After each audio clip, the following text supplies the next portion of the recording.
I was always interested in the fire department as a whole. You get to get out and help your community, and the calls are pretty exciting when you get to them, and just a way to give back to the community and be involved in a really good group of people.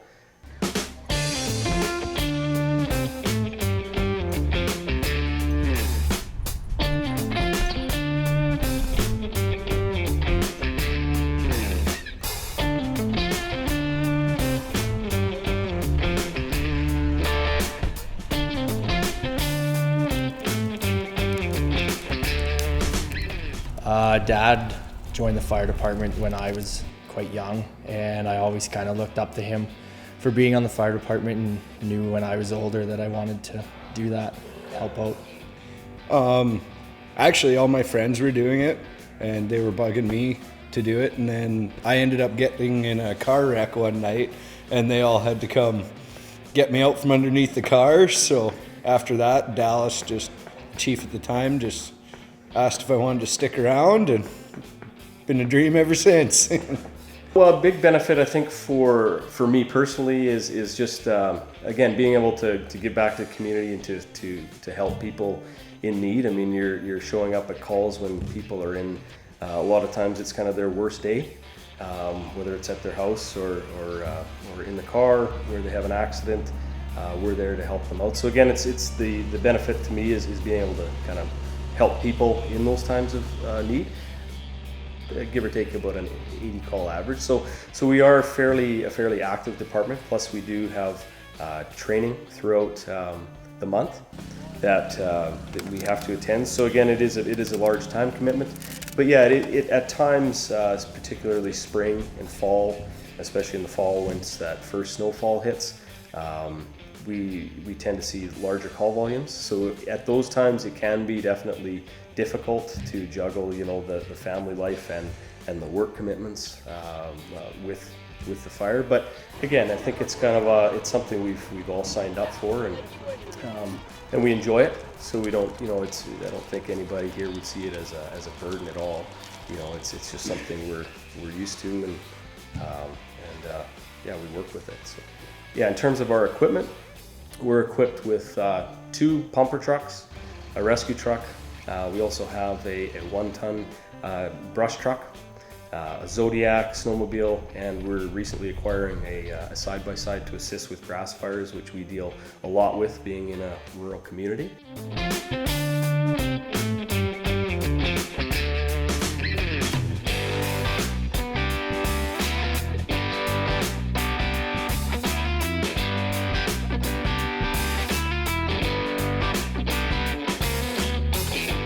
I think initially when you probably join the fire department, the rush is a lot greater than when you've been on the department for a number of years.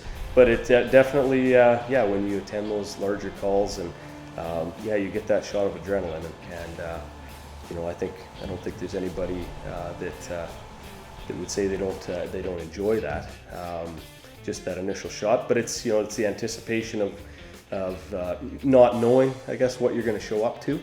It's at the start it was like the world stopped and the heart's racing a million miles an hour, and you just the adrenaline rush, and you just get to the hall and you have no idea what's really going on. You just heard minimal amounts of information, and then when you finally get to talking to the dispatch and you learn what's going on, it's kind of settles down. But it's quite the adrenaline rush when that goes off. Even in the middle of the night, it sure wakes you up and you're wide awake and ready to go. Going to school and learning, there's so much, you never stop learning here. It's always a new skill set you're always getting into. And particularly for us, vehicle extrication is a large component of our calls because we have so many junctions around Minnedosa. That's a large percentage of our call volume is vehicle accident related.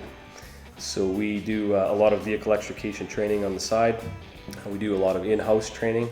We have a training ground that we do controlled burns in a seed container, as well as in vehicle fires, to simulate what we're going to encounter at various scenes. So it just better prepares our people, our members, to be able to respond to these calls and assist people when they need.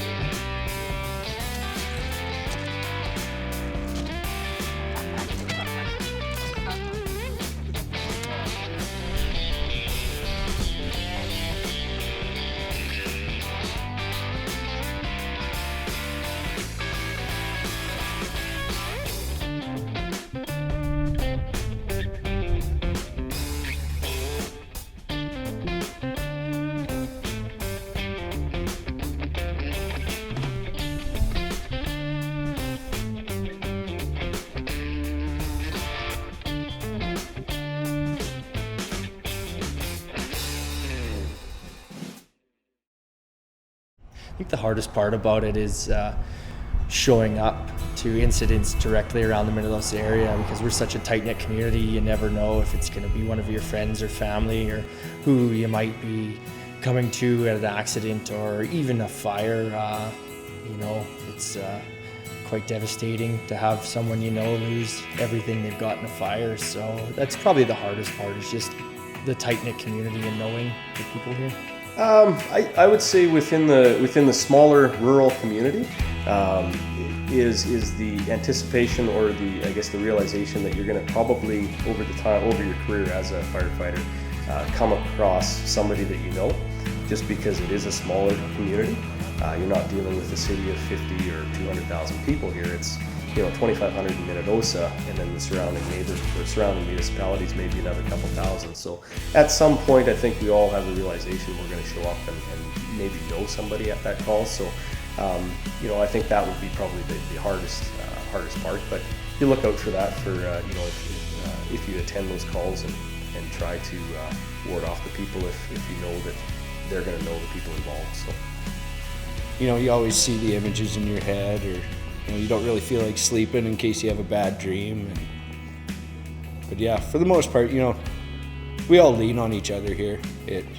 There's always lots of help if you are having a bad time, and it helps talking to somebody who was there, maybe has a different perspective on, you guys see the same thing, but they see it a little different. So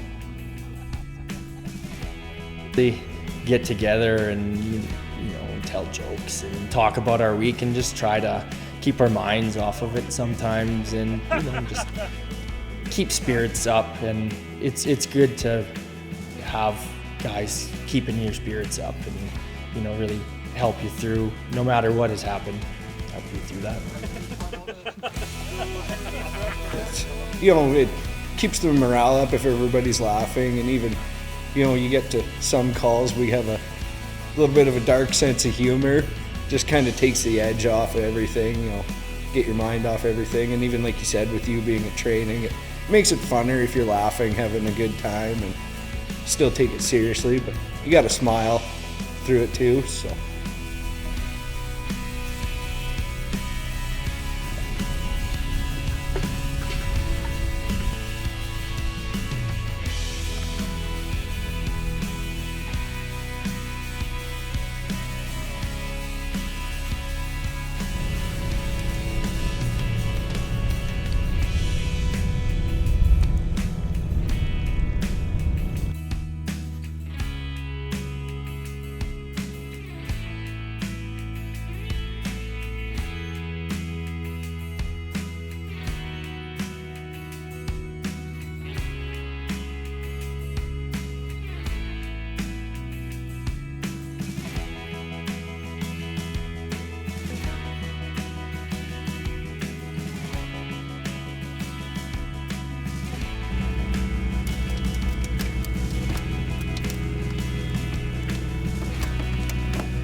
friends and neighbors, they're always, and even strangers in town, it doesn't matter who you are in the area, even the out-of-towners, we'll be there to do the best we can. And even though we don't always succeed, we do really try our best, and we try to do as much as we can. And houses might be burnt right down, or someone might not make it through an accident, but I would say that everyone in town should know, and probably already does know, that we do give 110%, because we treat this as a real job. It's not just a pastime. It's like a real job, and it's a really serious thing, and we've got everyone's back, no matter who you are or where you're from.